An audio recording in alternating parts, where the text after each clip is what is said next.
नमस्कार आप सभी को दोस्तों। हम सबसे पहले अपने आप को इस प्रेजेंस में महसूस करवाएंगे।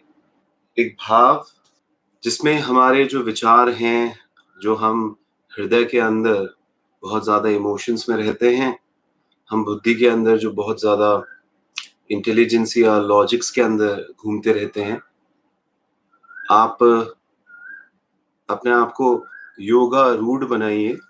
योगा रूढ़ जब हम शब्द सुनते हैं तो उसका मतलब होता है कि बिल्कुल बैलेंस्ड वे में हम अपने आप को महसूस करें। चेहरे पे मुस्कान रखें, एक लंबी गहरी सांस लें और धीरे धीरे छोड़ें। एक और लंबी गहरी सांस लें और धीरे धीरे छोड़ें।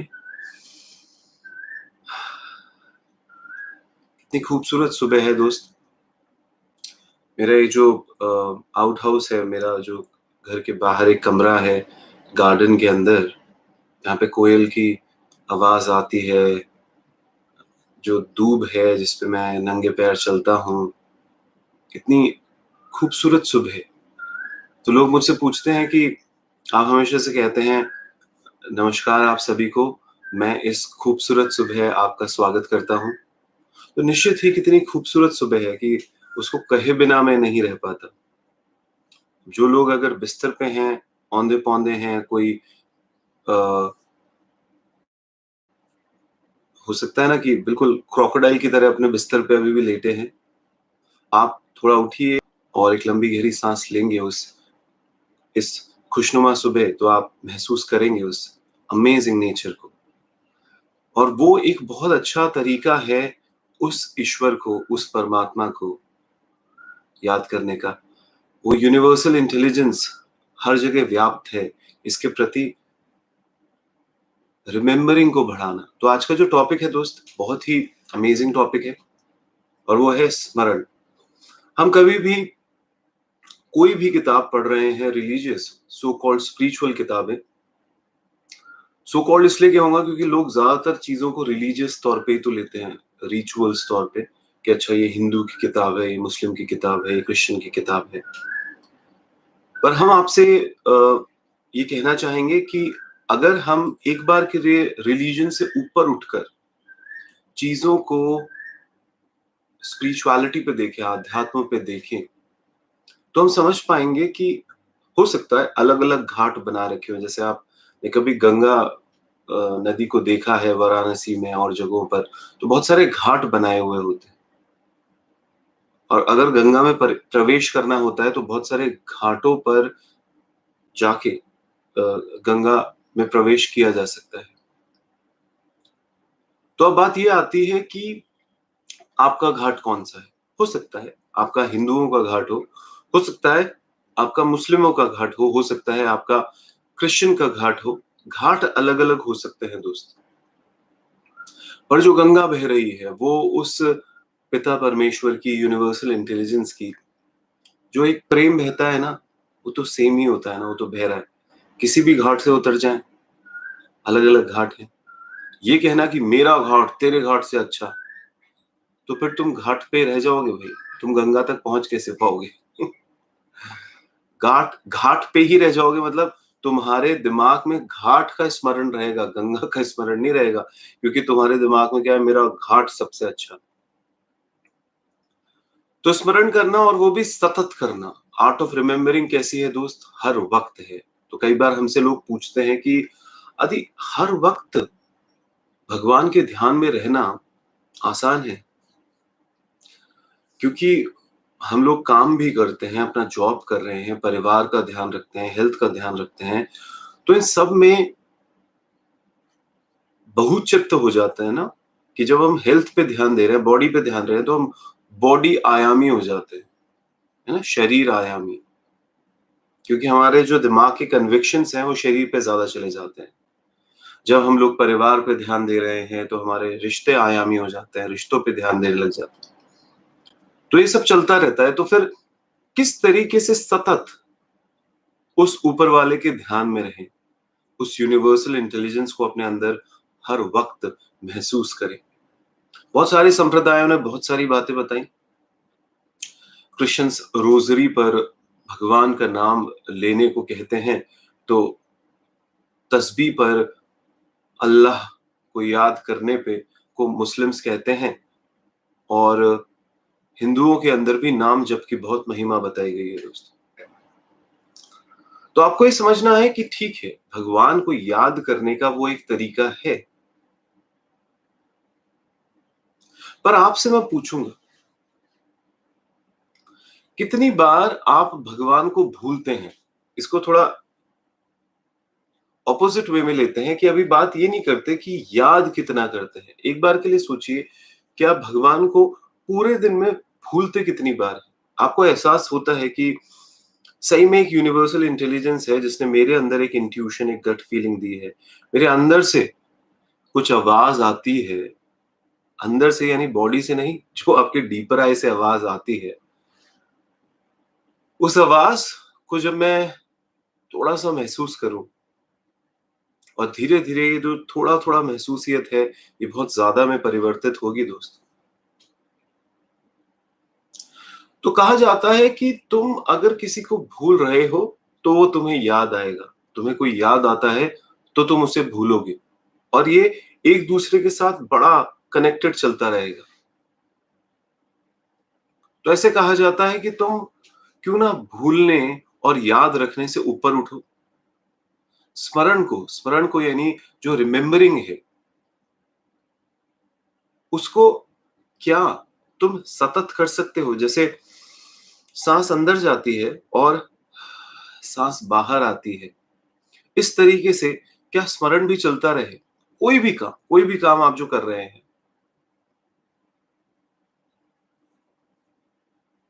कोई भी काम आप जो कर रहे हैं, क्या उसमें स्मरण बना रह सकता है?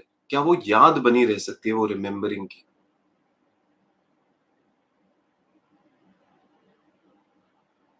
सोचिए। तो इस दुनियावी युद्ध को तो हमने लड़ना होगा, बिकॉज इतने सारे युद्ध हमारे आसपास चलते रहते हैं दोस्त। और ये युद्ध लड़ते लड़ते, देखिए ना, पैसा कमाना भी एक युद्ध की तरह है। घर के बाहर निकलना होता है, हो सकता है लॉकडाउन है, घर के अंदर ही आप प्रयास में रत हैं कि पूरी कोशिश करूं और पैसा कमाऊं और सिक्योरिटी लाऊं। पैसे को वैसे बहुत ध्यान से ऑब्जर्व किया जाता है, तो कई बार मैं लोगों को कहता हूं कि क्या पैसे की वैल्यूएशन, वो इकोनॉमिक्स वाले जो बड़े बड़े प्रोफेसर्स बैठे हुए हैं, वो वैल्यूएशन लगाते हैं? जैसे लगाते हैं ना, 70 रुपए का $1 हो गया है, वो वैल्यूएशन लगाते हैं भैया पैसों की। पर मुझे लगता है हमारा जो चित्त है, हमारे अंदर जो इंद्रियां हैं, जो हमारी वासनाएं चल रही हैं, वो डिसाइड करती हैं कि पैसे की हमने अपनी जिंदगी में कितनी वैल्यू दे रखी है। कुछ लोग आप नहीं देखेंगे, कुछ लोगों के पास पैसा होता है और उनको कुछ फर्क नहीं पड़ता है। कुछ लोगों के पास पैसा, उतना ही पैसा होता है, उनको बहुत फर्क पड़ता है। फर्क का मतलब यानी कि पैसा ना होने से और पैसा होने से कुछ लोगों को ज्यादा फर्क नहीं पड़ता है। इसका मतलब ये नहीं है कि वो इर्रिस्पॉन्सिबल हो जाता है, पर जो पैसा है, वो जब उस पैसे को देखते हैं तो उनका देखने का तरीका बहुत अलग होता है, और कुछ लोगों का देखने का तरीका बहुत अलग होता है। तो यहाँ पता लगाया जा सकता है कि पैसा तो एक चीज है, जैसे कि मैं आपको एक एग्जांपल दूं कि मोबाइल है ये, और मेरा मोबाइल को देखने का नजरिया और दूसरे इंसान का मोबाइल को देखने का नजरिया अलग अलग है। यानी ये मोबाइल कैसा है, ये इस पर डिपेंड नहीं करता कि ये मोबाइल कैसा है, मैं इसको कैसा मानता हूं, इस पर बहुत डिपेंड करता है। इस बात को समझने का प्रयास करिए कि जिंदगी जो ये है, ये इनसाइड आउट आती है, आउटसाइड इन नहीं आती दोस्त। आउटसाइड इन नहीं आती। आपको कोई चेहरा बहुत पसंद है, वो इंसान आपको बहुत पसंद है क्योंकि उसका चेहरा आपको बहुत पसंद है, पर आप ध्यान से देखिएगा और ध्यान से ऑब्जर्व करिएगा कि वही चेहरा कुछ लोगों को पसंद नहीं है। आपको ही क्यों पसंद है? तो जहां हम इसको समझने लग जाते हैं, हमको ये समझ में आ जाता है कि स्मरण बाहर से आएगा अंदर या अंदर से बाहर जाएगा। हम जो आर्ट ऑफ रिमेम्बरिंग कहते हैं, तो वो कहते हैं ना कि अरे भाई भगवान दिखते रहने चाहिए, भगवान सुनाई देते रहने चाहिए, भगवान कहते हैं ना वो अगरबत्ती की महक अंदर आती रहनी चाहिए। तो भगवान के माहौल में रहोगे तो भगवान याद रहेंगे। तो फिर तो हर इंसान को सब कुछ छोड़-छाड़ के किसी को मस्जिद बैठ जाना चाहिए, किसी को मंदिर बैठ जाना चाहिए। पर क्या यही है? इस तरीके से करें। पर हम कह रहे हैं नित्य क्रिया, जो भी आप डे टू डे एक्टिविटीज़ पूरे दिन करते रहते हैं, उन सारी क्रियाओं को करते हुए, सारी क्रियाओं को करते हुए आप भगवान के स्मरण में रह सकते हैं। आप उस यूनिवर्सल इंटेलिजेंस को अपने अंदर महसूस कर सकते हैं दोस्त। किया जा सकता है। जब हम बुक्स पढ़ते हैं तो उनमें बड़ा इंस्टांस आता है कि एक मेटाफोर बताया जाता है कि जैसे धागे में मोती पिरोए होते हैं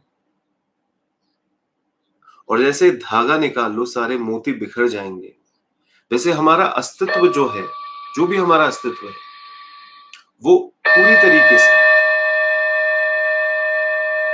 उस भगवान के होने से ही एक तरीके से जुड़ा हुआ है। वो आत्मा, वो एनर्जी, वो यूनिवर्सल इंटेलिजेंस जैसे ही हमारे से निकल जाएगी, हमारे पूरा जो अस्तित्व है ये खंड खंड हो जाएगा, ये बिल्कुल अलग हो जाएगा। और ये बेल साउंड हर 15 मिनट में मेरे मोबाइल में बजती है दोस्त। और हर एक बेल साउंड के साथ मैं उस अवेयरनेस में आता हूं, एक चेहरे पे मुस्कान आती है, सांस पे ध्यान जाता है और एकदम से हम लोग ठहरे, हम लोग उसी जगह पे आए। दोस्त मैंने ज्यादातर लोगों को देखा है कि जब भी हम लोग कहते हैं कि तुम अ,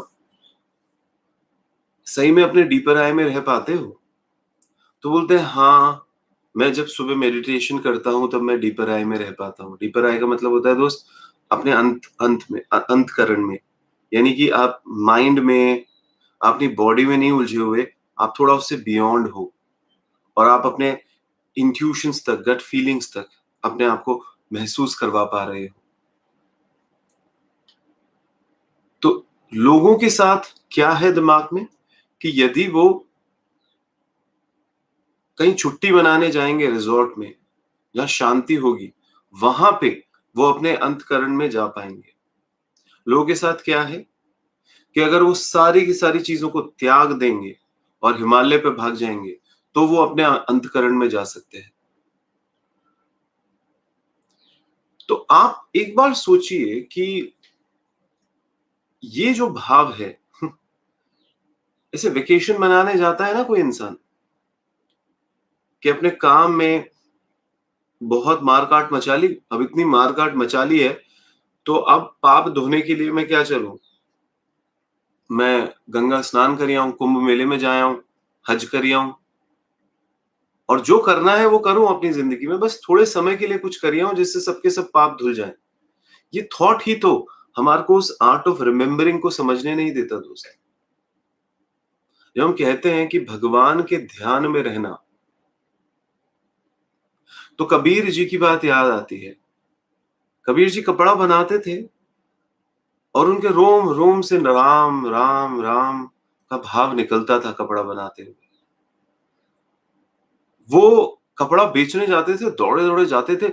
लोगों को ऐसा लगता होगा कि अरे बड़ा लालची इंसान है, कहता तो है कि भगवान के अंदर लीन हो गया, और अभी भी देखो ये कपड़ा बनाने का छोटा काम कर रहा है, ग्राहक को कपड़ा बेचने के लिए कैसे भागा भागा जा रहा है। पर वो ग्राहक को राम समझते थे।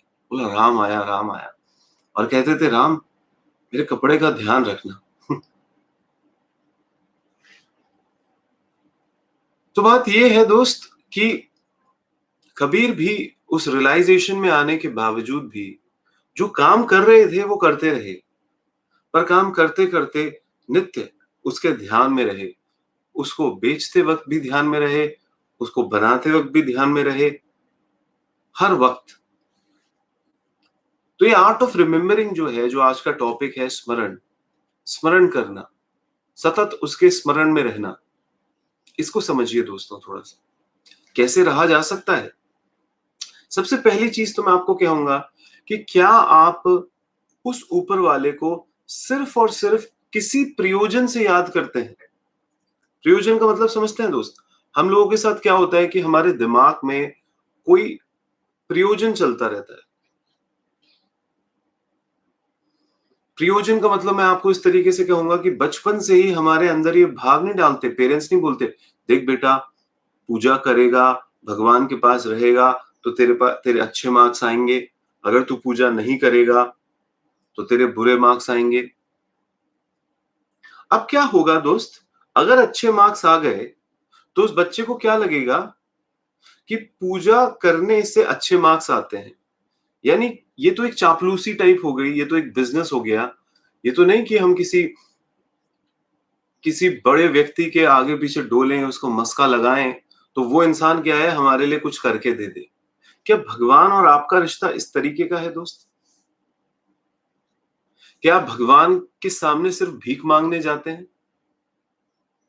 आप नहीं सुनते हैं कई प्रसंग, अच्छा भगवान है तो बताओ, कहीं है तो बताओ।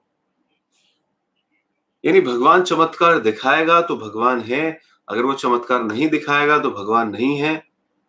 लोग अगर सिर्फ इसी थॉट के अंदर अपने आप को रखते हैं, यानी वो मन में ही रहते हैं, वो बुद्धि के अंदर ही अटके रहते हैं, तो आप समझिए, क्या वो आर्ट ऑफ रिमेम्बरिंग जो है, कि सतत भगवान के ध्यान में रहना, क्या वो पॉसिबल है दोस्त? अब हमारे साथ क्या होता है कि हम लोग या तो नेगेटिव में फंसेंगे या पॉजिटिव में फंसेंगे। हमारा ये जो माइंड का थॉट प्रोसेस है दोस्त, ये हमेशा डुअलिटी में चलता रहता है। अरे मुझे भगवान को याद रखना है, ओ मैं भगवान को भूल गया, अरे मैं भगवान को भूल गया, अरे मुझे भगवान को याद रखना है। क्या आप तटस्थ हो सकते हैं? क्या आप बस एक अवेयरनेस के अंदर जीते हैं और आप इसको समझते हैं कि जो आपकी बुद्धि है, जो आपका माइंड है, आप उसको ऑब्जर्व कर रहे हैं। मैं आपको एक छोटी सी इसके लिए क्रिया बताऊंगा। सुबह आप अभी नहा धो के जब रेडी हो, तो आप देखिएगा थोड़े से समय के लिए आप खड़े होइएगा और खड़े होकर आप ऑब्जर्व करिएगा कि आपका बॉडी का वेट कौन से पैर पे है। तो ज्यादातर लोग नोटिस करेंगे या तो लेफ्ट पैर पे होगा या राइट पैर पे होगा, यानी बॉडी का जो वेट है वो एक पैर पे टिका हुआ होता है। फिर आप देखेंगे थोड़ी सी देर बाद बॉडी अपने आप ही दूसरे पैर पे बॉडी का वजन डाल देती है। यानी अगर आप लेफ्ट पैर पे बॉडी का वजन डाले हैं तो थोड़ी सी देर के बाद वो राइट पैर पे आ जाएगा। आप बस ये छोटा सा प्रयास करिएगा कि लेफ्ट और राइट दोनों पैर से वजन हटे, हाँ, और सेंटर में आ जाए। इस बैलेंसिंग का प्रयास करिएगा। बहुत ही सिंपल सी प्रयोग है। आप देखिएगा जैसे ही आप लेफ्ट राइट से हटके आप बैलेंसिंग पे आ जाते हैं, यानी कि आप बिल्कुल सेंटर्ड हो जाते हैं, तो सेंटर्ड में होते ही आप एक एक अमेजिंग सी लाइटनेस महसूस करेंगे, एक ठहराव महसूस करेंगे। वो बहुत अमेजिंग है दोस्त। और ये आपको क्यों बताया जा रहा है? The what is the main reason behind it? कि जैसे ही हम लोग, हमारे को ये समझना है कि जो आर्ट ऑफ रिमेम्बरिंग है वो तभी हो सकती है जब हम बैलेंस्ड हैं अपनी जिंदगी के अंदर। एक इंसान जो बैलेंस्ड रहता है, क्योंकि हर चीज में आप देखिएगा, आप या तो किसी को मित्र बनाते हैं या किसी को शत्रु बनाते हैं। इस इस थॉट को समझिएगा। और मैं कई बार लोगों को कहता हूं कि यार किसी को शत्रु बनाना आसान है, किसी को मित्र बनाना आसान है, पर किसी से प्रेम करना, और प्रेम करना, और ना वो आपका मित्र हो ना आपको वो शत्रु हो, पर तब भी आपके अंदर एक प्रेम है उसके लिए, इस भाव को समझना, इस भाव को ऑब्जर्व करना, तो ही आप देखेंगे आप एक बैलेंसिंग मोड में आ जाते हैं।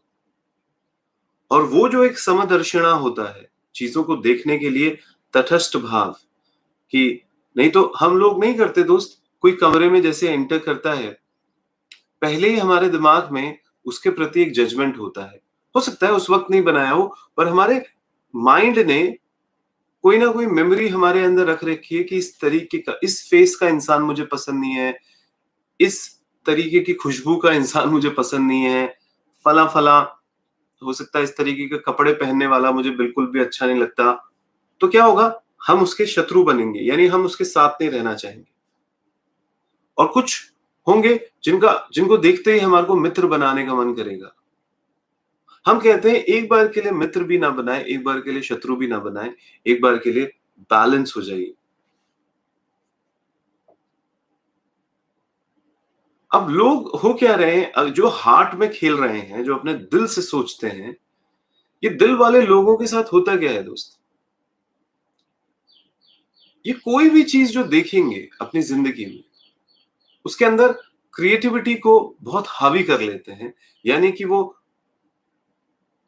दबा देते हैं, ढका देते हैं जो भी नेगेटिविटी उनकी ज़िंदगी में जा रही है। और मैं कहता ही हूँ, जो ये वैज्ञानिक लोग होते हैं, यानी जो लॉजिकल होते हैं, जो बुद्धिमत्ता या इंटेलिजेंस का बहुत उपयोग करते हैं, इनके साथ क्या दिक्कत है कि ये किसी को भी देखते हैं तो उसकी चीरा-फाड़ी करते हैं, उसको समझने की कोशिश करते हैं, उसके अंदर जाने की कोशिश करते हैं।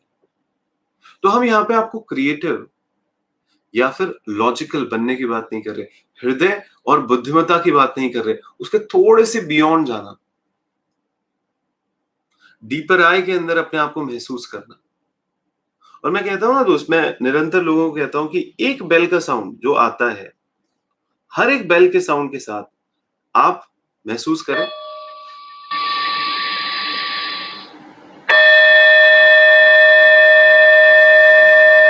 तो जैसे बेल का साउंड आता है, आप ऑब्जर्व कर सकते हैं कि मेरे विचार कैसे चल रहे हैं, मेरे शरीर में किस तरीके से वाइब्रेशंस होते हैं, सेंसेशंस हैं अलग अलग जगह। और मैं बियॉन्ड हूँ बॉडी के, मैं बियॉन्ड हूँ माइंड के। जो इंटेलिजेंसिया मुझे मिली है, इंटेलिजेंस, उसमें मैं जब अटकता हूँ तो लॉजिक्स मेरे पे हावी हो जाते हैं। अरे इससे क्या होगा, अरे उससे क्या होगा।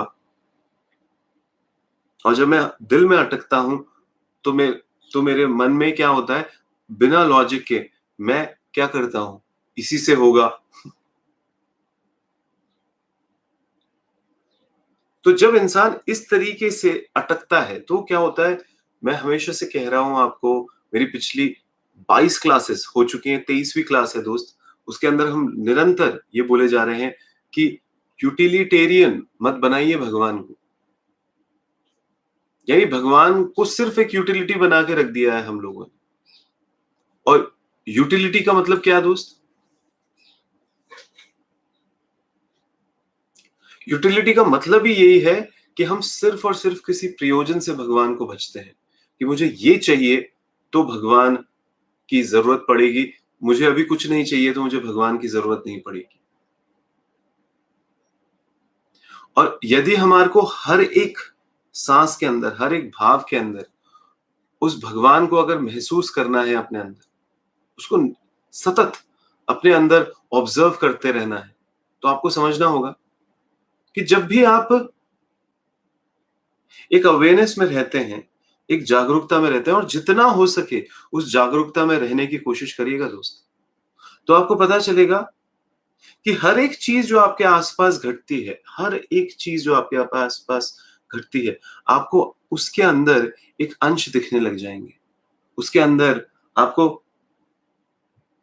एक महसूसियत होने लग जाएगी उस अदृश्य शक्ति की, कि वो सर्वशक्तिमान, वो सर्वशक्तिमान हर जगह व्याप्त होगा। आपको हर जगह उसके ऑब्जर्वेशंस पता होती है दोस्त। सोचिए, जस्ट थिंक अबाउट इट। देखिए ना दोस्त, कोई सूरज को नमन करता है, कोई गंगा को नमन करता है, कोई कहता है ना कि कण कण में भगवान है, रोम रोम में भगवान है। अब ये करते क्या है, इसको रिचुअल बना लिया है इन्होंने। इन्होंने सूरज को नमन करने को रिचुअल बना लिया है कि मैं सुबह उठता हूँ, पानी लेता हूँ, जल लेता हूँ और सूरज को अर्घ देता हूँ, और ये मैं प्रक्रिया 3 मिनट करता हूँ, तब मैं भगवान का स्मरण करता हूं। कोई माला करते हैं, मैं इतनी माला करता हूं, मैं उतनी माला करता हूं, और जब मैं माला करता हूं तब मैं भगवान को याद करता हूं। हम कह रहे हैं सूरज को नमन करने के पीछे बहुत ही इंटेलिजेंट लोग रहे होंगे दोस्त, क्योंकि सूरज की किरणें पूरे दिन हमारे आसपास व्याप्त रहती है। तो जब भी रोशनी देखते होंगे उस प्रभु का स्मरण आता हो। गंगा आपको पता ही है, पूरे भारतवर्ष में कितनी फैली हुई है गंगा, है ना। हृदय से होती हुई जाती है, ऊपर से आती है, नीचे तक जाती है। तो जब इस भाव को भी हम लोग ऑब्जर्व करते हैं और हम उसको मानते हैं कि सही मायने में वो भी हमें याद दिलाती है प्रभु की। कोई पेड़ भी जब हम देखते हैं, पीपल के पेड़ पे भी जब आप नमस्कार करते हैं तो पेड़ भी हमें याद दिलाता है प्रभु की। तो ये बात हमारे को समझनी होगी कि बाहर जो हमें दिख रहा है वो तो हमें निरंतर स्मरण दिलाए ही कि भगवान है। अंदर भी हमें अगर ये समझ में आता है कि हम बुद्धि मन से बियॉन्ड है, और एक भाव जो है जो हमारे डीपर आई के अंदर व्याप्त है उसके प्रति हम लोग अवेयर हुए, तो ये जो लाभ के लिए हम धार्मिक बनते हैं, सिर्फ कुछ पाने के लिए हम धार्मिक बनते हैं, उससे आप थोड़ा सा दूर जाएंगे दोस्त। और जैसे आप उससे दूर जाएंगे आपको बहुत अवेयरनेस होगी।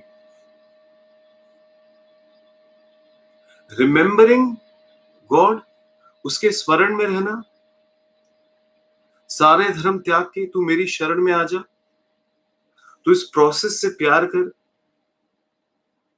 तू फल की इच्छा मत कर, तू कर्म करता जा। हर एक कर्म को मैं ही मान, मैं ही हूं उसमें, एक एक चीज में मैं हूं। ये तभी हो सकता है जब आप बैलेंस्ड होके कर्म करें, नहीं तो आप क्या करेंगे, आप उस कर्म के अंदर चले जाएंगे दोस्त। We get into that. और जैसे ही आप उसके अंदर चले जाते हैं, आप try and understand this thing.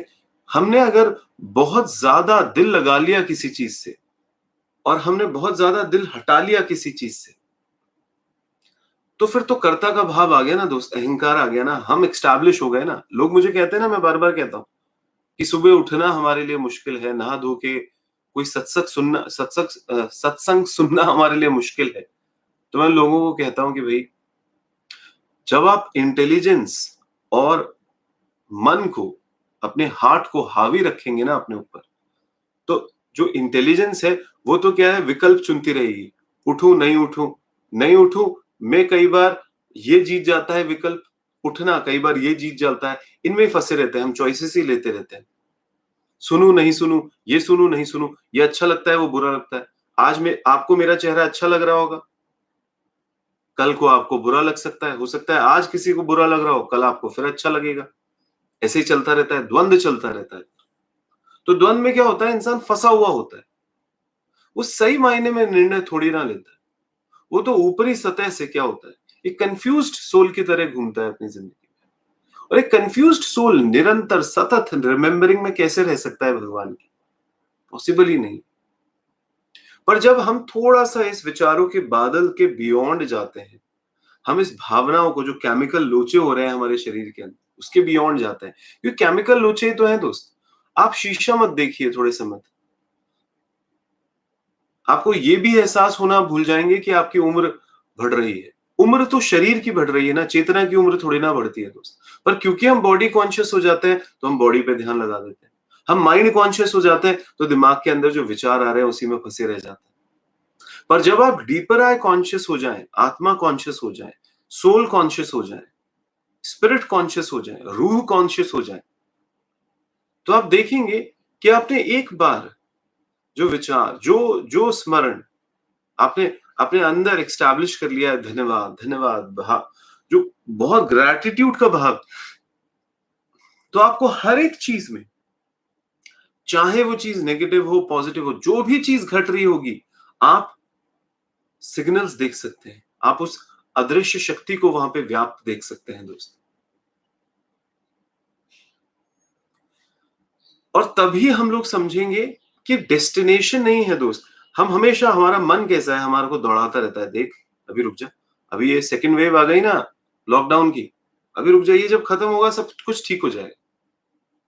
ऐसे चलता रहता है ना। पहले जब लॉकडाउन हुआ था, अरे वो लॉकडाउन ठीक होएगा ना तो सब कुछ ठीक हो जाएगा। तो मन ऐसे दौड़ाता रहता है हमारा, भगाता रहता है, कभी ये पाना है, कभी वो पाना है। पर मैं आपको बोल रहा हूँ दोस्त, एक बार के लिए इस मन को सिर्फ इंस्ट्रूमेंट की तरह देखें, इस बुद्धि को इंस्ट्रूमेंट की तरह देखें, इस हार्ट को सिर्फ इंस्ट्रूमेंट की तरह देखें, ऑब्जर्व करें, अवेयरनेस को सबसे स्ट्रॉन्गेस्ट रखें, तो आप देखिएगा आप और जबरदस्त प्रोडक्टिव बन जाएंगे अपनी जिंदगी में। क्योंकि आप जो भी करेंगे उसमें अपना 100% दे पाएंगे, वो मूड फ्लक्चुएशन में नहीं अटकेंगे दोस्त। और 100% कुछ भी करेंगे तो स्मरण करेंगे वो भी 100%। किसी लक्ष्य के लिए जब आप उसमें डूबेंगे तो भी 100%। उस भाव को आप निरंतर महसूस कर पाएंगे दोस्त, निरंतर महसूस कर पाते हैं। तो आज का शब्द बेहद इंपॉर्टेंट, आर्ट ऑफ रिमेम्बरिंग। स्मरण, स्मरण कैसे रखा जाए, और इस पे हम कुछ और लेक्चर्स भी लेंगे आगे। बहुत बहुत धन्यवाद। आप सुबह आते हैं और हमें सुनते हैं, ऐसे ही आते रहें, सुनते रहें। कल फिर से मुलाकात करते हैं मॉर्निंग में 6 o'clock। Thank you so much.